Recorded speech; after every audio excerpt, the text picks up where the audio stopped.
Anh nyuruh.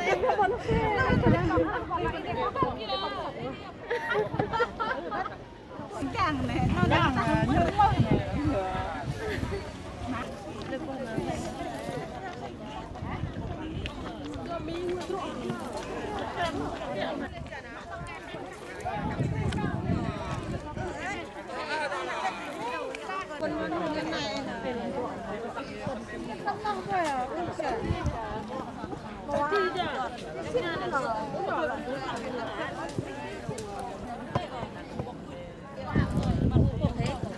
Kìa, tăng quay vào vườn nó.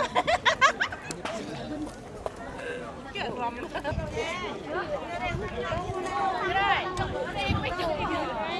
Đó, thì quay prop rồi.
bơm giờ có mà đàn chàng giờ có mà lăng và cơ tân rim nụ và bù bù công bộ cha ở lu đi tút na ở lu đi dạ bò em rõ cơ đol bơm dục em tự dục bơm trò em trong mà tơ na chắc luôn mà tơ bắt cơ con mòn tơ bắt cơ con sâu ở lu đi con mòn ở lu đi con o đến học mà chờ gầm đến năm trường mà nong tớ răng nhon về đập tớ nắp nhon về lăng mang tê im mơ kỳ đi ra cơ lu bên ở đi nhon ra trả ở để cả bơ gơ vừa ra con bơ lấy mà gì làng con tê điên mà kỳ về con bơ ngài mà kề chẳng thế đắc mà lưng hơ đấng mới na đèn tờ chuyện mới Chúc mừng toàn thể tất cả quý vị, chúng ta sẽ cùng nhanh chân hướng về trung tâm tổ chức sự kiện đám cưới Hồng Anh, nơi diễn ra chương trình buổi lễ thành hôn của các dòng và chủ đề, để chúng ta cùng có mặt trong khoảnh khắc tuyệt vời nhất. Xin được trân trọng kính mời. Barpa nam taro panganam taro lena cùng để từng bật mang cong.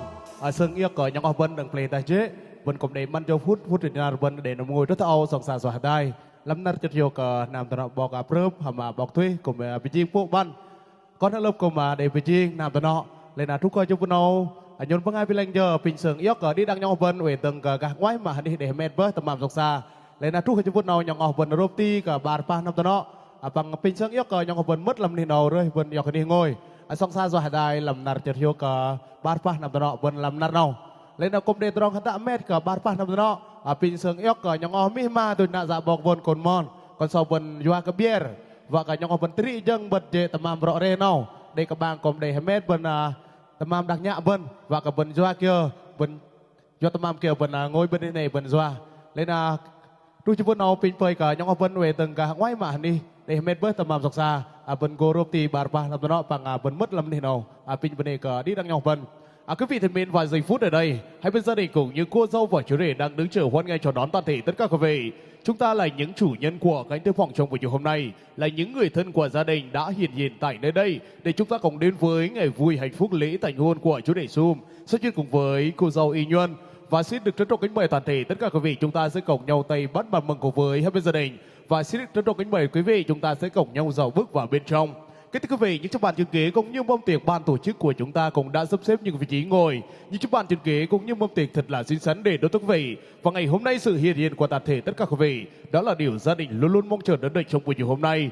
Và quý vị thân mến, theo sự sắp xếp của ban tổ chức cũng như bên gia đình, xin mời quý ông, quý bà, cô dì, chú bác cũng như bạn bè của gia đình cũng như dấu hiệu để thảo. Quý vị chúng ta dùng bia thì xin mời quý vị chúng ta sẽ cùng tiến gần bàn tiệc gần trung tâm sân khấu tình yêu để chúng ta cùng nhau thưởng thức những ly bia, cùng nhau thưởng thức những món ăn ẩm thực của bên trường vui tiệc cưới Hồng Anh của chúng ta.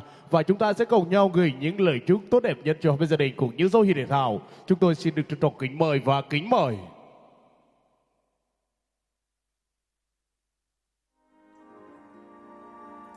Khi người nghệ sĩ cất tiếng hát dấu che niềm đắng cay, trên bờ môi kia vẫn thấp thoáng nỗi đau thương đây. Em từ đâu đến mang tiếng hát xa xăm. Vâng, kính thưa quý vị, kính thưa toàn thể tất cả quý vị quan khách quý rất là kính mến. Và ngày hôm nay một chút nắng, một chút gió và một chút mưa đường đã đưa toàn thể tất cả quý vị chúng ta đã cùng nhau trở về đây để cùng nhau lần báo tin mừng cho hai họ, cùng nhau chúc mừng trăm năm hạnh phúc cho chú rể Sum sẽ cùng với cô dâu Y Nhuân của chúng ta trong buổi chiều hôm nay. Quý vị thân mến, và để hòa nhịp bước chân của quý vị, chúng ta sẽ cùng nhau dạo bước vào bên trong để chúng ta cùng đến với lễ thành hôn trùng của chiều hôm nay. Chúng ta sẽ cùng đến với màn hòa tấu của anh em ban nhạc Nhung Hoàng. Xin gửi đến cho quý vị những màn hòa tấu đầu tiên để cùng chúc mừng hạnh phúc cho Giáo Hiền Thảo, cũng như gửi lời chào đến toàn thể tất cả quý vị chúng ta đã hiện diện tại đây. Lên là chúc cho chúng nào bình nhà tăng nợ cả bát pan tham đó, bình tăng nợ cả nhong ở bên, cùng để rong vi văn tụ cùng hạt đài làm nợ cho thiếu, đám cưới cả tầm xum hàm mọi nhân. Lên là về trang go cả nhong ở bên đừng cả ngoài bên mất làm hình để mệt với tầm mầm xa.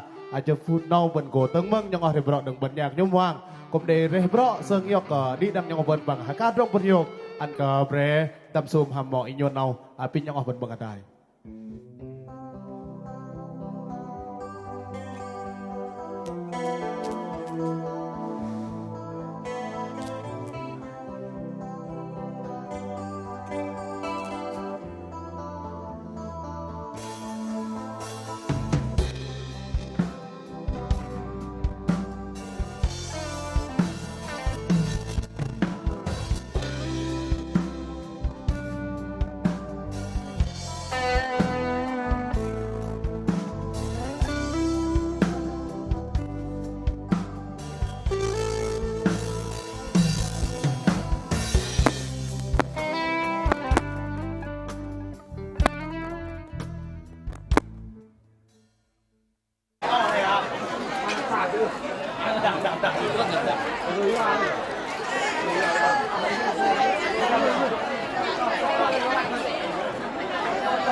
Vâng, cái thực cưới chúng ta hoành mến trăm năm tình viên mãn bằng đồng yêu phu thê.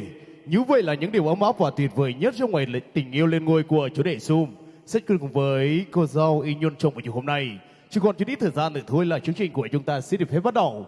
Và một lần nữa chúng tôi những làm chương trình xin được hân hoan và chào đón toàn thể tất cả quý vị quan khách cực quý, cùng với đó là những thành viên của bên gia đình.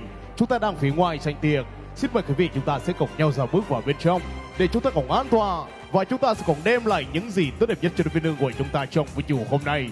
Xin thân ái kính mời. Kính thưa tiệc cưới, chúng ta phải khánh mến, ai cho chim kéo về làm tổ, ai cho đôi trai gái yêu nhau. Và đến phút ở đây thì kim đồng hồ của ban tổ chức của chúng tôi cũng đã sẵn sàng chỉ vào giây phút thật tiền. Giờ vàng phút ngọc sẽ cầm đá điểm. Ban tổ chức của chúng tôi xin long trọng tuyên bố lễ thành hôn của chú rể Sum sẽ chuyên cùng với cô dâu Y Nhun trong buổi chiều hôm nay. Xin phép được bắt đầu.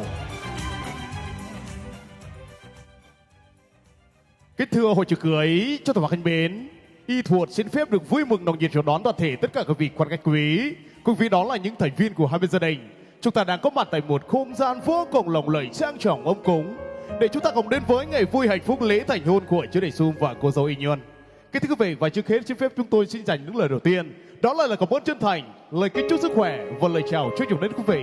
Và chúng tôi tin rằng mỗi sự hiện diện của toàn thể tất cả quý vị, chúng ta đã và đang sẽ gửi tới cho nhân vật chính của chúng ta những lời chúc phúc tốt đẹp nhất.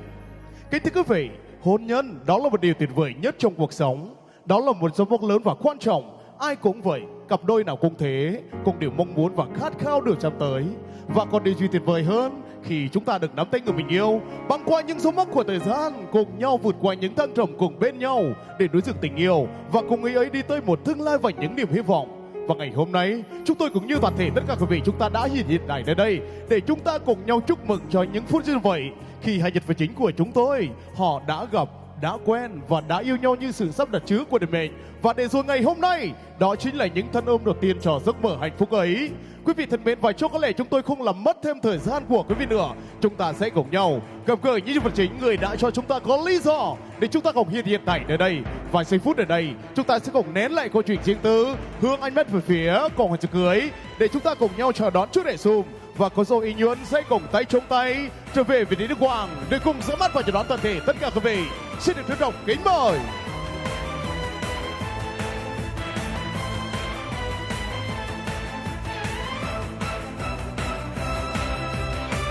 Kính thưa quý vị, nói đến tình yêu thì rất là nhiều những nhạc sĩ, những nhà thơ phải suy nghĩ đau đầu để thốt lên cung bậc cảm xúc của tình yêu. Và nhà thơ Xuân Diệu ông đã thốt ra rằng tôi đố ai và đố ai định nghĩa được tình yêu. Có gì đâu một buổi chiều nó chiếm hồn ta bằng nắng nhạt, bằng mây nhẹ nhẹ gió hiu hiu. Đó là những câu thơ ca dao từ người đã từng về tình yêu. Còn đối với mảnh đất cao nguyên, mảnh đất Gia Lai đừng gió này, tình yêu thì được ví như là một thứ gần gũi nhất trong cuộc sống. Anh yêu em như đỉnh núi Giang xin mở sương, như dòng sông Đắk Rông tuôn trào, như cánh chim ta bao bên sông và như đôi chim tông quân quyết bên nhau hạnh phúc ngày đêm. Yêu và được yêu, đó là một đề tài hạnh phúc nhất của đôi tân lang và tân gia nhân. Kính thưa quý vị, và trở về với sân khấu tình yêu của chúng ta ngay lúc này đây, đó chính là hình ảnh thân thương của chú rể Sum và cô dâu Y Nhun. Kính thưa quý vị, chú rể của chúng ta với trang phục áo vest màu đen rất là lịch lãm, rất là đẹp trai. Còn cô dâu của chúng ta với trang phục áo cưới màu trắng rất là xinh xắn, rất là dễ thương, đã cùng trở về sân khấu tình yêu để cùng ra mắt và chào đón toàn thể tất cả quý vị. Kính thưa quý vị, đúng thật là vậy, tình yêu hạnh phúc hôn nhân đó là một điểm hẹn mà trên thế gian ai cũng muốn được đặt trên thế đó. Bởi vì tình yêu đó là một món quà vô giá mà tạo hóa đã ban tặng. Và ngày hôm nay, đôi bạn trẻ của chúng ta đã trở về bên nhau trong niềm vui hạnh phúc trước sự chứng kiến của toàn thể tất cả quý vị. Kính thưa quý vị, và để chúng ta cùng có được hình ảnh đẹp như thế này, hạnh phúc như thế này, dạng ngời như thế này, chúng ta không thể quên được những con ân sinh thành dưỡng dục. Đó chính là những người cha, người mẹ thân yêu của cô dâu và chú rể.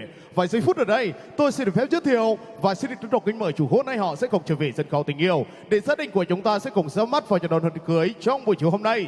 Kính thưa quý vị thân mến, bên họ nhà trai, tôi xin được phép giới thiệu và xin được cả trân trọng kính mời ông Prup và bà Đành là song thân phụ mẫu của chú rể đẹp trai của chúng ta. Đồng hành cùng với họ nhà gái, xin được giới thiệu và xin được cả trân trọng kính mời ông Thúy và bà Yếu là song thân phụ mẫu của cô dâu của chúng ta. Kính thưa quý vị, gia đình họ nhà gái của chúng ta đến từ địa chỉ thôn Con Sông Lóc, xã Hà Đông, tỉnh Gia Lai của chúng ta. Và xin được cả trân trọng kính mời bố mẹ hai bên gia đình chúng ta sẽ cùng trở về sân khấu tình yêu để gia đình của chúng ta sẽ cùng ra mắt và chào đón hôn cưới. Xin được trân trọng kính mời.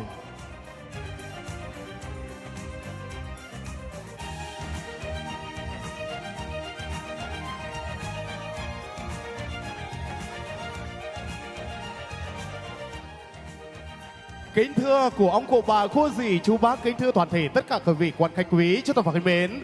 Và trở về với sân khấu tình yêu của chúng ta ngay lúc này đây, đó chính là những nhân vật chính người đã cho chúng ta có lý do để chúng ta cùng hiện tại nơi đây. Kính thưa quý vị, và chúng tôi, những người thực hiện chương trình trong ngày lễ thành hôn hôm nay, xin gửi lời cảm ơn đến toàn thể tất cả của ông cụ bà, cô dì, chú bác, nam thanh nữ tú gần xa chúng ta đã có mặt trong buổi chiều hôm nay. Kính thưa quý vị, và ngày hôm nay trong lưng tiếp đón cũng như tiếp đãi sẽ có những điều sai sót. Rất mong quý vị chúng ta hãy vì tình thương, mến thương dành cho gia đình của những cô dâu và chú rể, chúng ta nể tình bỏ qua cho. Kính thưa hội trực cưới, chúng ta và khách mến, 100 năm chúng ta chọn lấy một ngày chúng ta chọn lấy 1 giờ vài giây phút đợi chờ ngày hôm nay là đây. Kính thưa quý vị, và ngày hôm nay thứ Bảy ngày 7 tháng 3 năm 2026 nhắm ngày 19 tháng 1 năm Bính Ngọ, vài giây phút ở đây thì kim đồng hồ của ban tổ chức của chúng tôi cũng đã sẵn sàng chỉ vào giây phút đầu tiên. Giữa vàng phút ngọc xin kính đá điểm, ban tổ chức của chúng tôi xin long trọng tuyên bố lễ thành hôn của chú rể Sùng sẽ chuyển cùng với cô dâu Y Nhuận trong buổi chiều hôm nay chính thức được bắt đầu.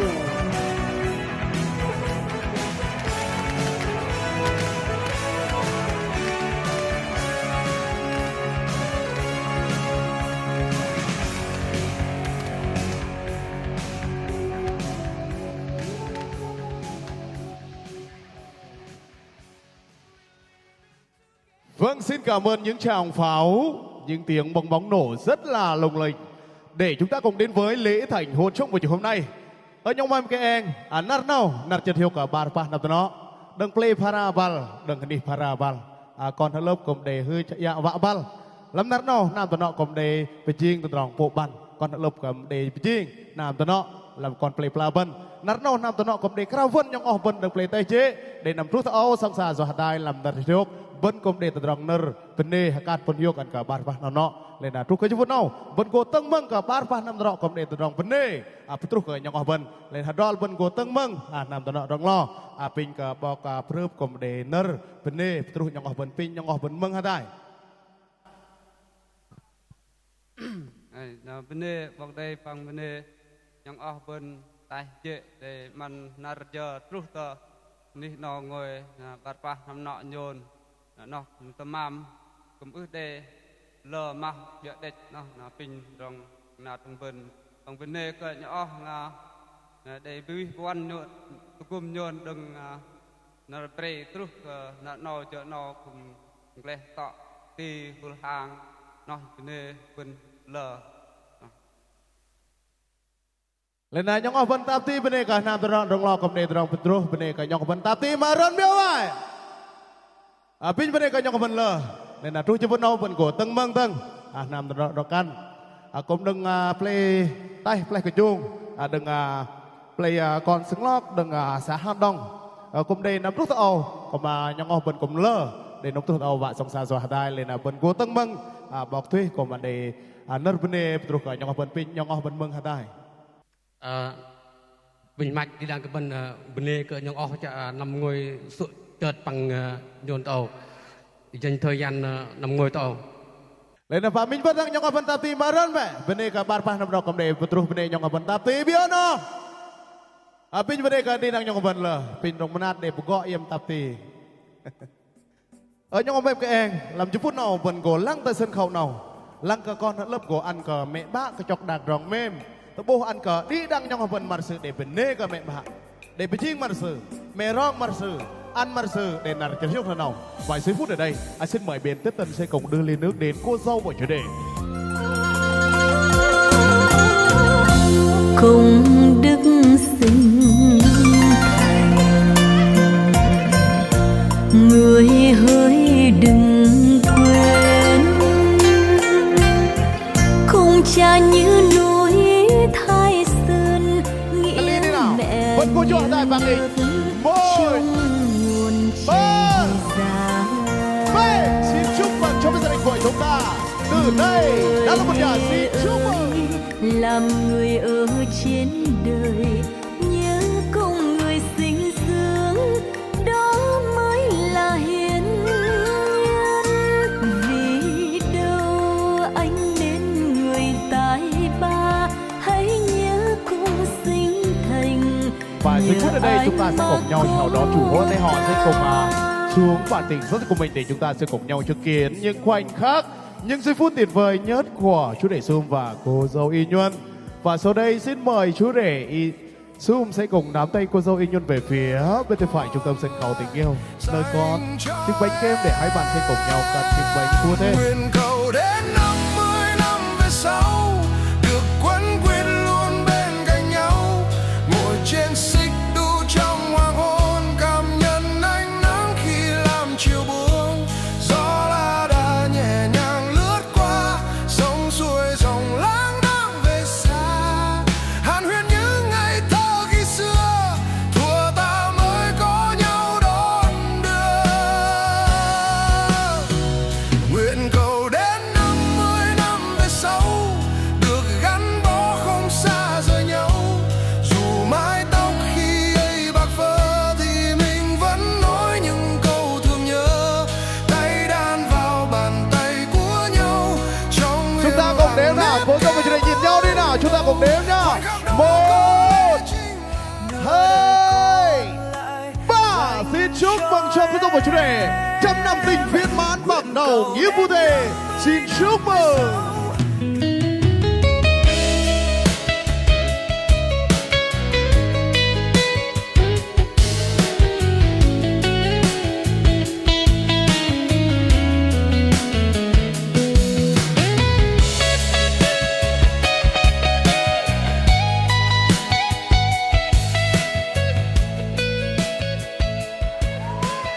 Ayong mình cũng nên rong trúc rắc việc làm bánh tôm đây nè, nhưng cơ hari và khả năng song ca đây, anh đây là hari mình rồi bớt bao nhiêu gần rồi bớt.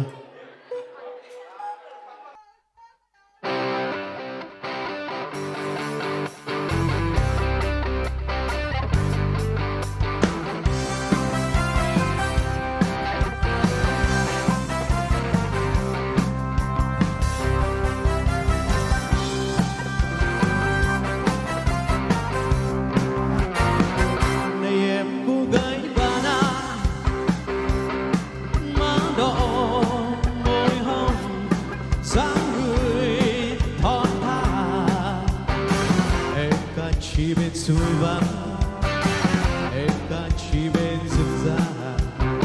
Buồn xuyên vai hết, em mất gì vai áo em. Qua vạt chi mà tôi thấy chim ngân, và tôi thấy suối ngân, và tôi thấy em dừng phố phượng lấy cu. Vòng tay hát trong đêm xoa, tay múa trong nhịp nhàng, lời em hát cho riêng anh.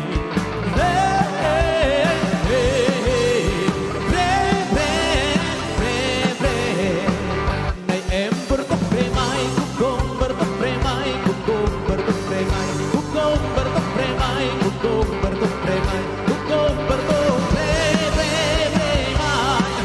wala remai, wala.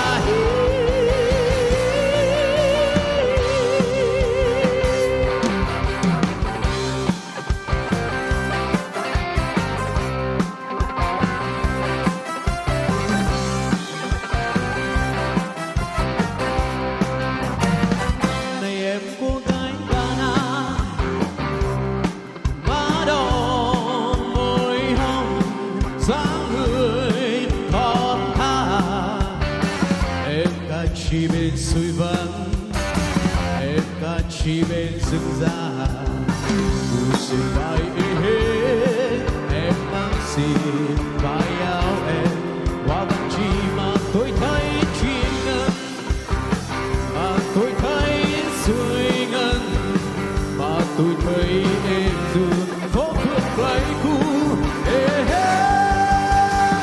Vòng tay hát trong đêm xoa, bàn tay múa trong nhịp nhàng, lời em hát cho riêng anh.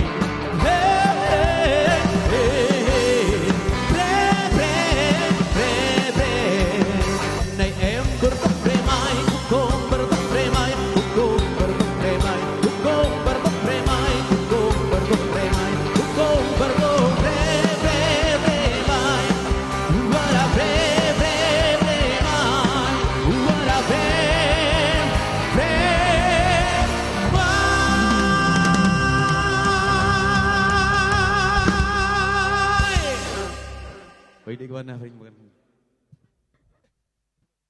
Vâng, xin cảm ơn món quà của ca sĩ A Hô rất là nhiều với ca khúc Cucu Pretuk Premai rất là tuyệt vời ạ. Kính thưa quý vị, và từ tối hôm qua và cho đến trưa nay, gia đình của chúng ta cũng có là 11 nữ ca sĩ rất là xinh đẹp và đến từ huyện Đức Cơ và đang sinh sống tại nhà thành phố Pleiku xinh đẹp của chúng ta. Chắc có lẽ quý vị chúng ta cũng rất là quen thuộc. Và sau đây chúng ta sẽ cùng đón nhận món quà chúc mừng hạnh phúc cho cô dâu của chủ đề của nữ ca sĩ Merly. Vâng, lời đầu tiên cho phép Melly xin gửi chào thân tất cả quý vị. Chúc mọi người có một buổi trưa thật là tuyệt vời. Một ca khúc đầu tiên thì Melly xin được phép gửi tới quý vị một ca khúc của nhạc sĩ khác biệt. Ca khúc được mang tên Ngày Cưới. Xin mời mọi người cùng thưởng thức.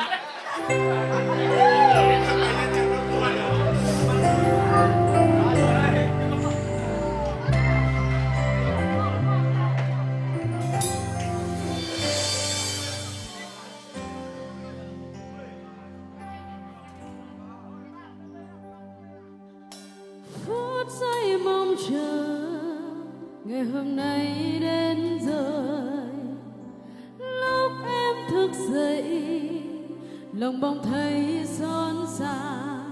Ngày hôm nay ngày vui nhất trong cuộc đời, ngày em sẽ là một nửa đời anh.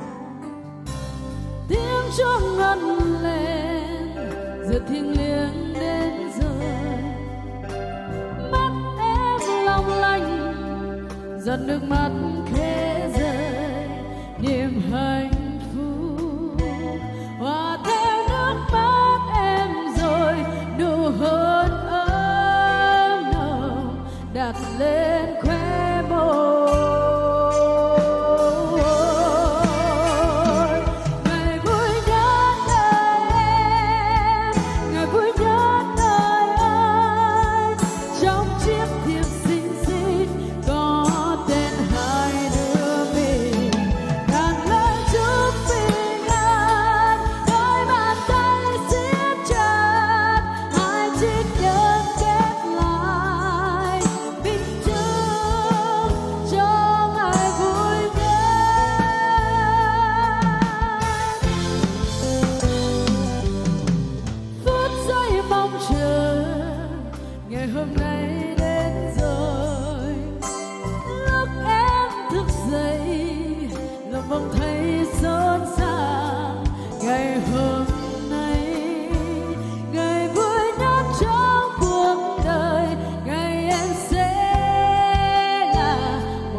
Thiêng liêng đến rồi, mắt em long lanh giọt nước mắt khẽ rơi, niềm hạnh phúc hòa theo nước mắt em rồi, nụ hôn ấm nồng đặt lên khóe môi.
Vâng, xin cảm ơn món quà của nữ ca sĩ Melly rất là nhiều. Một giọng ca rất là tuyệt vời. Và tí nữa chúng ta sẽ còn quay trở lại với nữ ca sĩ của chúng ta. Và liên tục chương trình chúng ta sẽ cùng đến giọng ca từ quý vị để chúng ta sẽ cùng chúc mừng hạnh phúc cho hai bên gia đình cũng như dấu hiên để thảo. Và liên tục chương trình chúng ta sẽ cùng chào đón món quà của anh Hân. Xin gửi đến cho toàn thể tất cả quý vị với ca khúc yêu thích của mình. Chúng ta sẽ cùng nhau chào đón món quà của anh Hân. Xin được trân trọng kính mời ạ.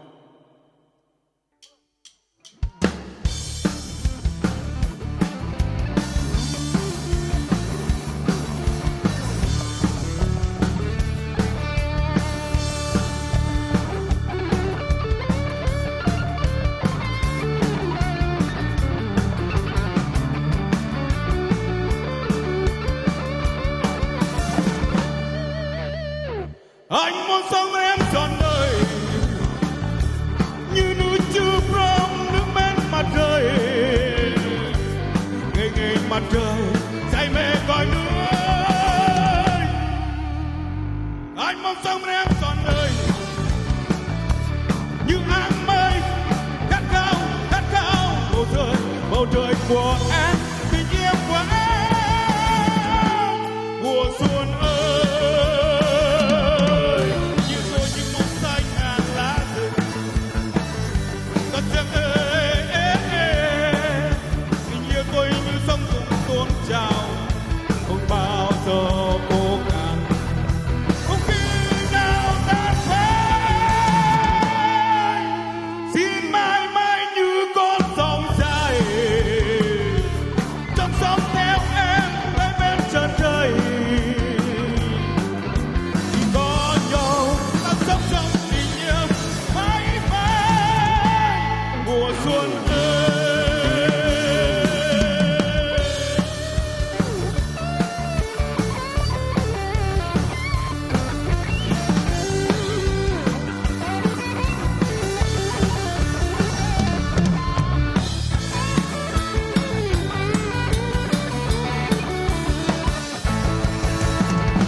Trời say mê cõi nước, anh mong sống em trọn đời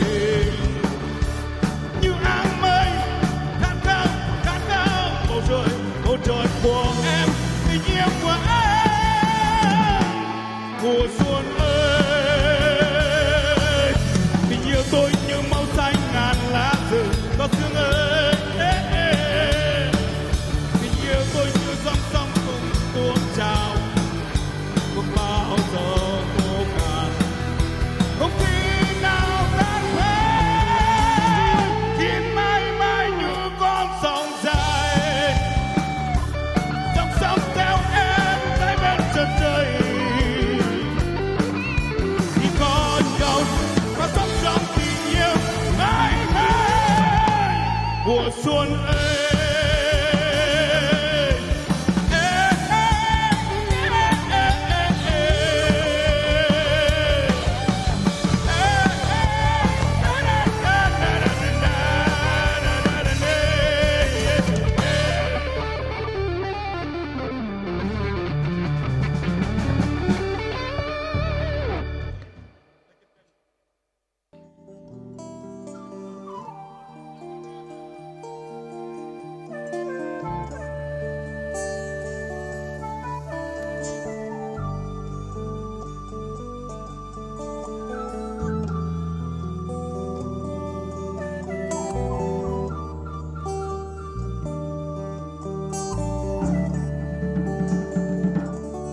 Tôi muốn quên đi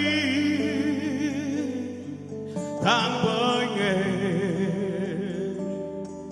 ra đi đường qua ngõ rừng, do con đợi đói qua đêm. Tôi muốn quên đi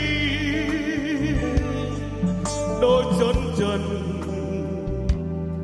ra đi đường từng hạt thóc, do con một bữa cơm chiều.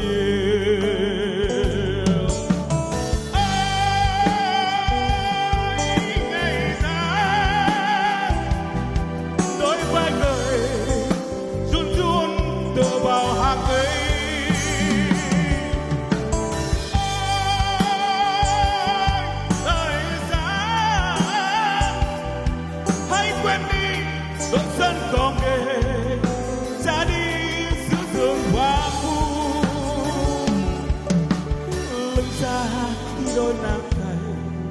ôi tóc vàng từ sáng soi cả cuộc đời và một thời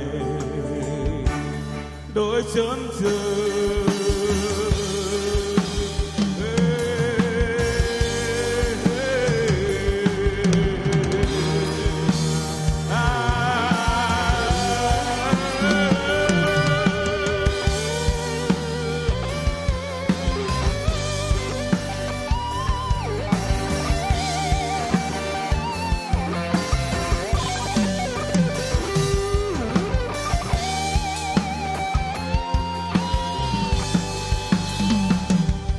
Muốn quên đi tháng qua ngày xa đi lường và ngọt rừng do con đò đói qua đêm. Tôi muốn quên đi đôi sớm dần xa đi lường đường Hà Đông do con một bữa cơm chiều.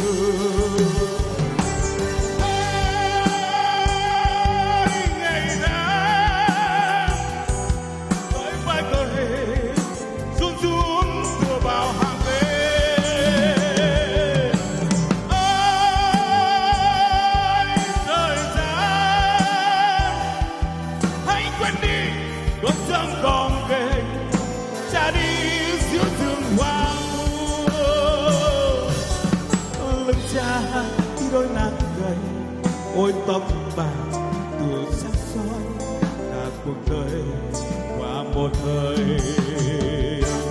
đôi chân trời.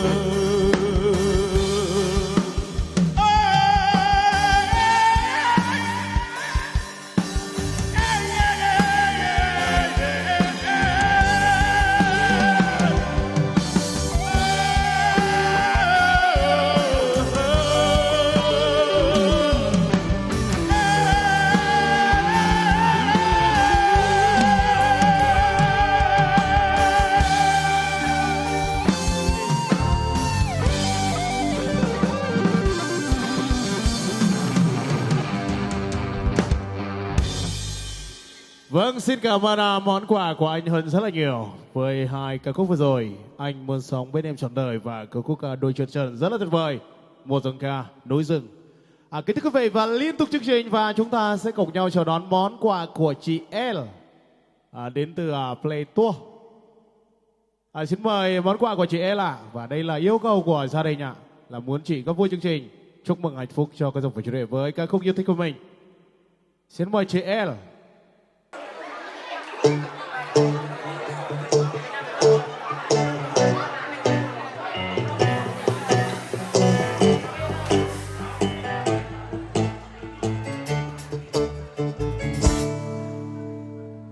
Khi đêm môi em còn đau mộng, em muốn nói em yêu anh. Khi mà em còn trống hơi thở, lại gần hôn anh đi.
Vâng, xin cảm ơn món quà của chị El rất nhiều, một giọng ca rất là ngọt ngào với ca khúc Một Đêm Say.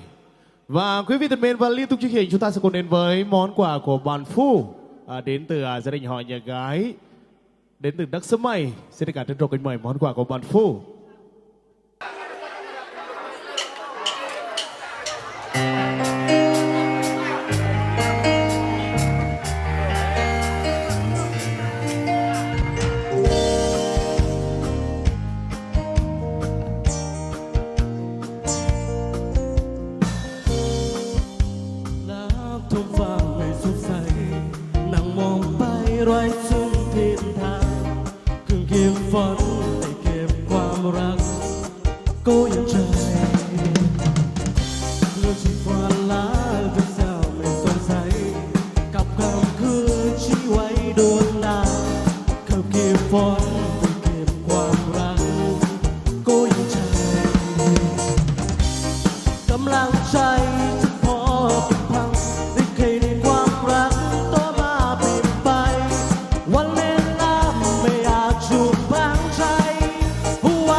Là vì em hạnh phúc khi có em bên cạnh anh. Một nụ hôn thật khẽ lên đôi mắt em mỗi khi buồn. Và điều anh tự giấu từ trái tim đã lâu thật lâu. Dù em mãi ra sao thì vẫn chỉ yêu người thôi. Dẫu chỉ là giấc mơ anh xin mơ hoài. Cuối con đường nắng lên cho em đến. Đến khi nào trên thế gian mắt trôi ngừng dáng lối anh đi về. Ánh mắt này đôi tay này mãi thuộc về nhau.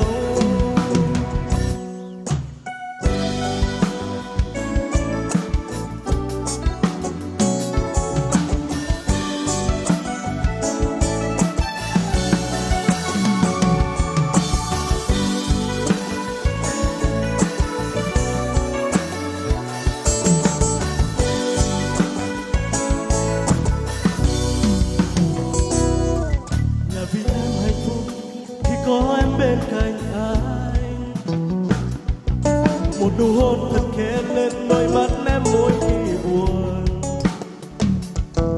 Và điều anh từng giấu trong trái tim ta lâu thật lâu. Dù ngày mai ra sao thì vẫn chỉ yêu người thôi. Dẫu chỉ là giấc mơ, anh xin mơ hoài. Vui con đường nắng lên cho em đến. Đến khi nào trên thế gian mắt trôi sáng lối anh đi về. Ánh mắt này, đôi tay này mãi thuộc về nhau. Dẫu chỉ là giấc mơ, anh xin mơ hoài. Vui con đường nắng lên cho em đến. Đến khi nào trên thế gian mắt trôi sáng lối anh đi về. Ánh mắt này, đôi tay này mãi thuộc về nhau. Ánh mắt này, đôi tay này mãi thuộc về em. MC của chúng ta đâu rồi ạ?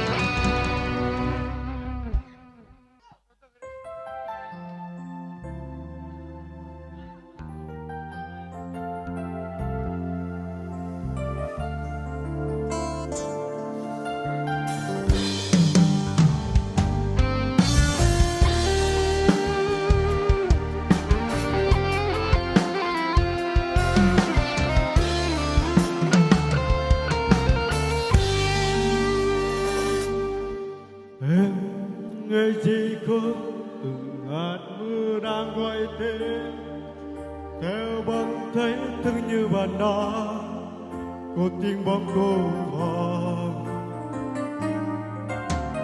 Đâu là cô đơn nếu mình nghe trong hạt mưa, nghe tiếng khóc mưa rơi, nghe tiếng mưa rơi qua tiếng trái tim từng đêm đổ trên là bàn đá.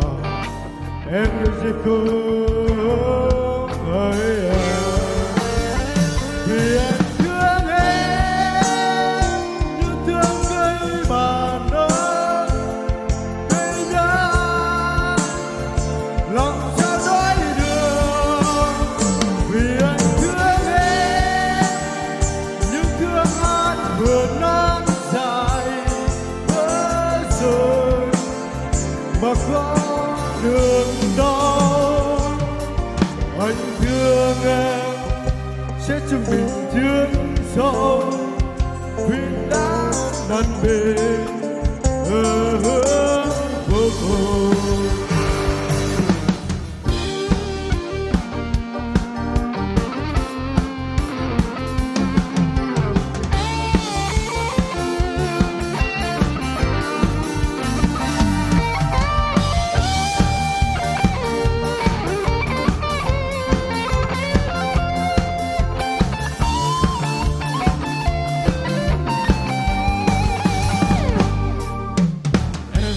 Người chỉ cùng hạt mưa đang quay tên, theo bóng thấy thương như bạn đó cuộc tình bỗng vô hồn. Đâu là cô đơn nếu mình nghe trong ngày hạt mưa, nghe tiếng khóc mưa rơi, nghe tiếng mưa rơi và tiếng trái tim từng đêm đổ trên là bàn đá. Em ơi gì không hỡi em, vì anh thương em như thương cây bàn đá. Cây giá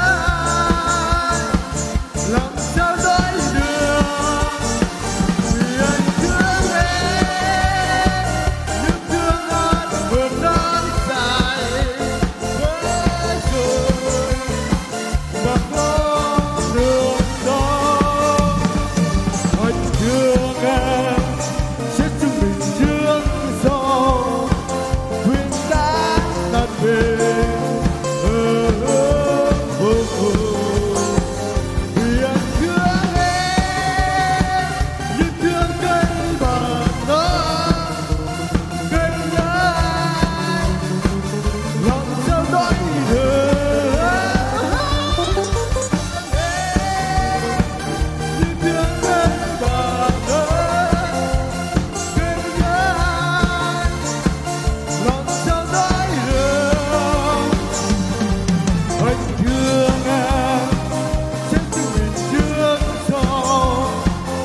Pinya mereka yang lah.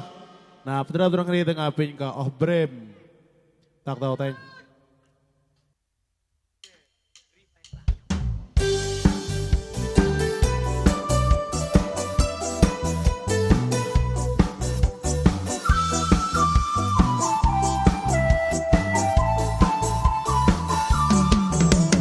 Gợi làm gì chuyện yêu đương dĩ vãng, chuyện chưa cũ chuyện chưa tên ngày tháng hãy tên cố gắng để chợt trong mọi hoa. Gợi làm gì chuyện yêu đương dĩ vãng, chuyện chưa cũ chưa trôi theo ngày tháng. Hãy vô tư nhìn em, hãy quên lên mà chỉ vui khi tâm tư tuổi trẻ. Hãy sống với tình yêu cho nhau niềm đau say ngất ngây. Nếu phải chán thì nhanh hôm nay hãy xa nhau cùng được tay với. Đợi làm gì chuyện yêu đương dĩ vãng, chuyện xưa cũ chưa theo ngày tháng. Em ngại gì không khóc không nào nên đời chỉ vui khi tâm tư tuổi trẻ.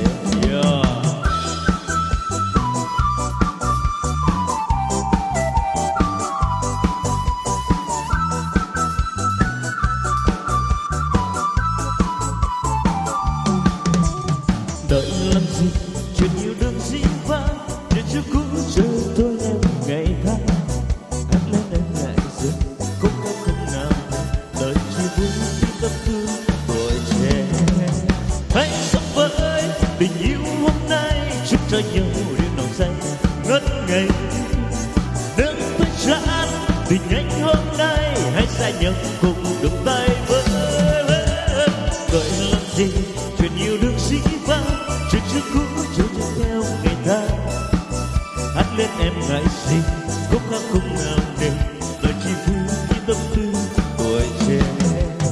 Em ngại gì khúc hát không nào đều đời chỉ vui khi tâm tư tuổi trẻ. Hát lên em ngại gì khúc hát không nào đều đời chỉ vui khi tâm tư tuổi trẻ.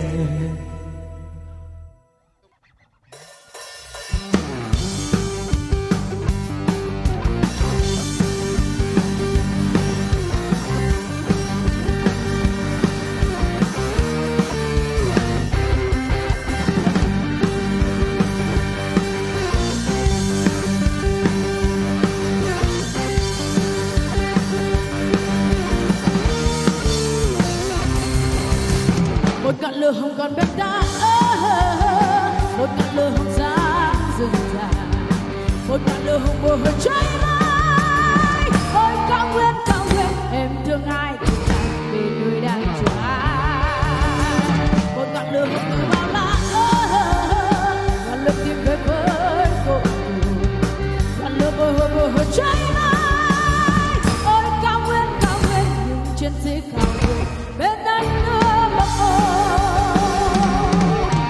Cháy lên ngôi lửa thiên, cháy mãi cho bóng em hiện ra. Giữa ngọn lửa em trao màu diều, em trao lời nói.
có biết trái tim anh cười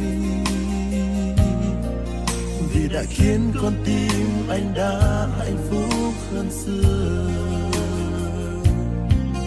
Tình yêu em mãi dành bằng cả trái tim cho anh. Chính bởi lòng chân thành mà anh đã tin rằng em đến đây vì anh.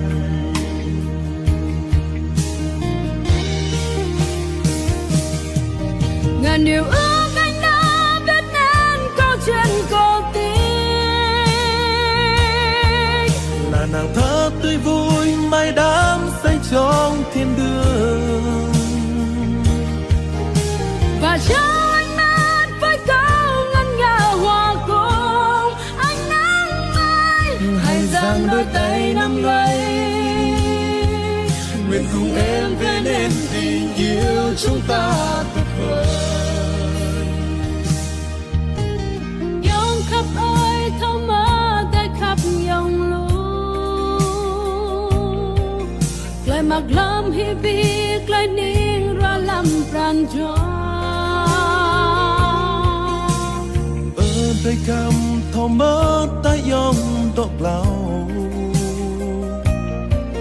giờ để dân tay bố mặc qua lại lo sao đêm. Lời khắp dòng na nào hàng vi pran cho cơ tới. Xin ni lời khắp rong dòng thâu cram tới rai ni mẹ đi xóa dòng.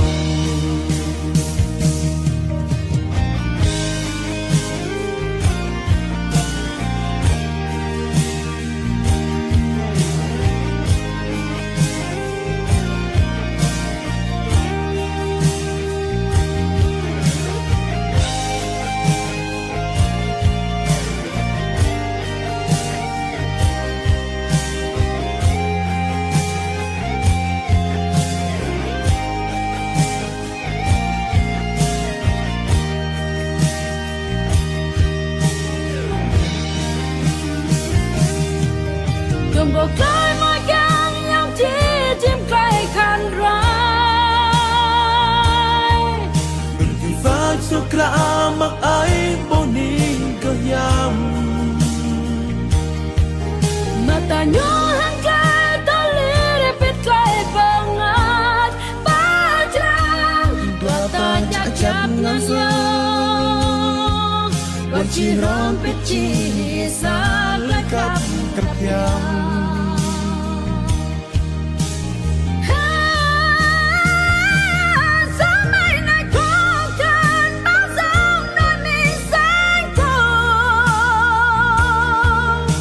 Bảo tố ngăn cạnh đó sẽ tan thành khói mây. Em vẫn ước mình cùng hát vang khúc ca hòa vào nắng ấm nắm lấy đôi tay này.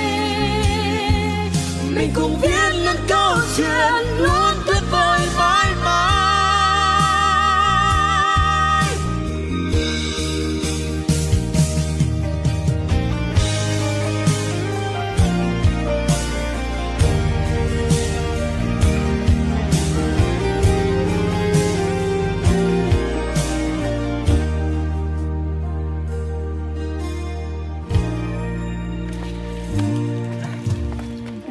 Em ơi ôm em trong ngờ tờ bạc rong buồn hióc lấp cam lẽ đi tâm ở sương Ơi ôm em lên núi nhông nhúc chúc hàng và rộng mềm đừng on trong tâm tình trước thơm nào. rong em ôm bờ chào đi câu chẳng cười Rồi chân ngầm dâm Được mà. nhầm cơn gió ở vĩ rất nằm ở tay.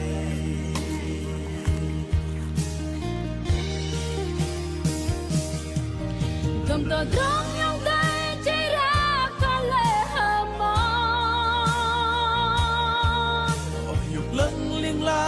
phải tớ đi bao lên mặt lang băng hơi đi ra cho vào nhục thọ ta đang làm cho tớ tăng tim về lòng vang ô hơ mệt rong đêm vất vả lòng lo nhung mẹ ơi ấm em nhung lờ tớ nhung con lên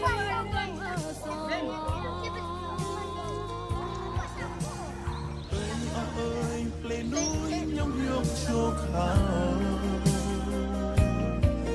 giờ trong đêm đừng om tương tương tìm trước ngâm nào rong đêm nhau bố chào ni á câu chan cờ nhỏ rồi chờ ngâm giống gì dòng gần gió ở vì giác nam khơi tay cầm tờ drum yang đây chỉ ra cả lệ hờ mong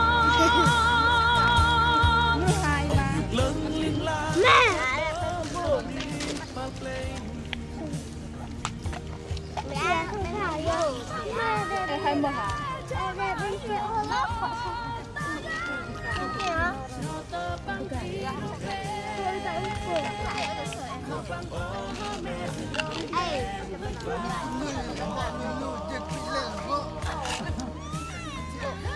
nó cứ đè bên sân lọc sang nằm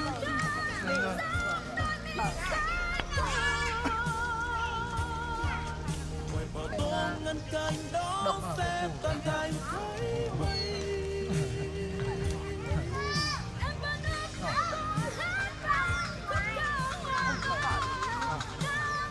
Jangan lak nak hari perkara apa. Tiga leh.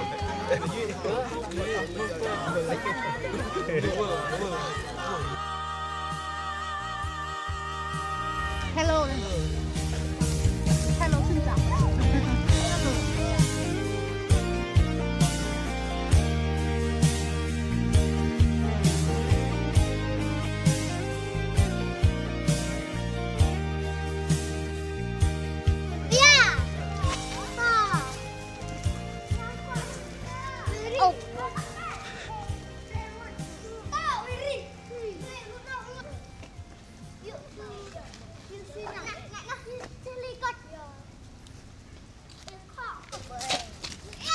Đi nào, đi lên cho nó đẹp.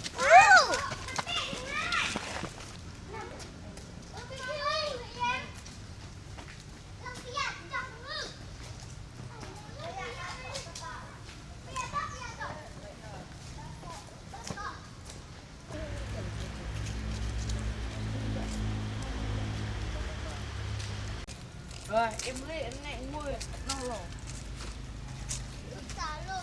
Cười.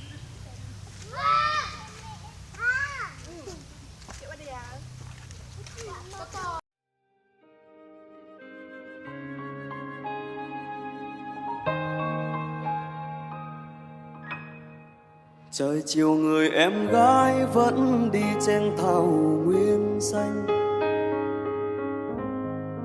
gùi từng bầu nước mắt tới chàng trai yêu. em vui như chim hót trên cao nguyên bao la, em như con suối xanh trong ồ lêu ồ lêu. Rồi từng ngày em đến đám chăn bò vui sao, chẳng nào lòng cùng nhớ thương em. Ai cũng chăm lên nương dậy, chăm săn hươu săn nai, tiếng sau ai cũng tha thiết. Em biết chọn tình yêu ai, ồ lêu ồ lêu. Em biết yêu thương ai nhất, ai chơi đàn thật hay đây, ồ lêu ồ lêu. Có chàng trai viết lên cây lời yêu thương cô gái ấy, mối tình như gió như mây, Nhiều năm trôi qua vẫn thấy giống như bức tranh vẽ bằng dịu êm ngày thơ. Có khi trong tiềm thức ngỡ